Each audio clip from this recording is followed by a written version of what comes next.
Okay, so just quickly to overview what we'll go through on the video analysis section is the head rotation and its positioning. We're going to work down the body then to have a little look at the breathing into the arm movement, which is a major part that I think I'm dysfunctioning on. Is a little bit of an right arm movement that needs to be corrected. Moving down the body further is just that buoyancy and how I sit within the water, and it's the reduction of me moving or propelling through the water, and hopefully a little bit of time at the end to see my kicking.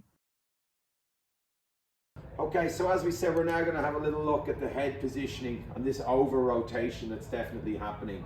So if we have a little look at it right here now, you can clearly see both eyes have come out of the water. We're nearly even getting this head or this left hand ear out of the water. So what that's going to create in time is extra drag or a resistance that we don't want.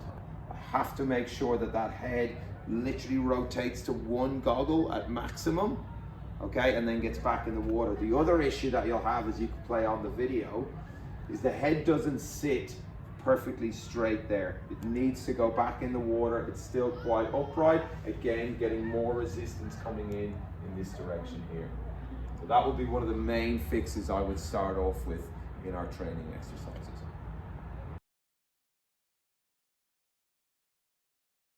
Okay, so we're now going to continue on, kind of on the same pattern as this head positioning. It couples in nicely with the breathing.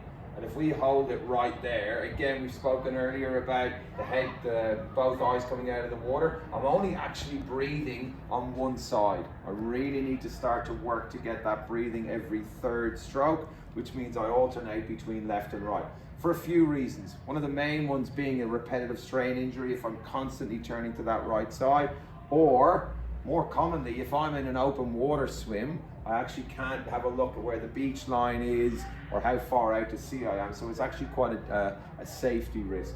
The last thing I'd like to be able to do is make sure that I am alternating there so that we're getting this good rotation on both sides. So it's maybe fine here rotating onto our left, but that's not happening as I'm not breathing on the other side. So we move now, and we're talking about the arm movement. We're kind of moving down the body from the head, the breathing, all that, and we're looking at this arm movement. And the first issue that we'll see is this double wrap of the right arm. It's not fluid, it's dragging in twice, and it's causing a bit of a drag issue there. The next thing I would love us to have a look at is the entry point. If we just get back here and we just freeze it on that left arm as it comes up into the water just a fraction further, beautiful. We just get that left arm, okay? First of all, we can see on that right arm, it's too straight. We need to have a much better 45-degree angle to come in. That's going to allow us to get this early vertical forearm, which creates that drag in the water. That arm, as we can see, far too straight. Okay, so that's something that definitely needs to be worked on, coupling in again with this double right arm that we're doing. The most important thing I'd like to try and fix there is to match, if we just play it on a second there, is to try and match this left arm's entry. See, it's nice high elbow and it's in at about 11 o'clock. I'll just rub this out. It's entering in front of my body at about 11 on the clock face. The right arm has a tendency to come out to about 2, which again is alternating the direction in which we're going. If we just play it through, we might just see the differences between that left and right. See, it's spraying out a little bit more towards this side as the other one. Okay. Okay, so the final section I wanted to have a look at is buoyancy.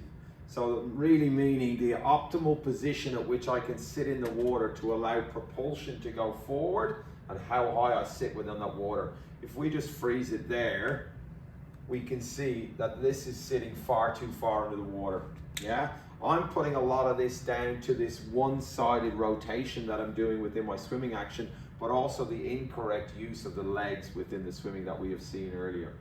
I really need to continue on working on that rotation, keep that, reduce the drag and maintain this optimal buoyancy. If we just play it through, really having to work quite hard with these shoulders to pull what is at an angle or a decreased angle through the water. Got to try and work the hips up and feel that engagement within that core region.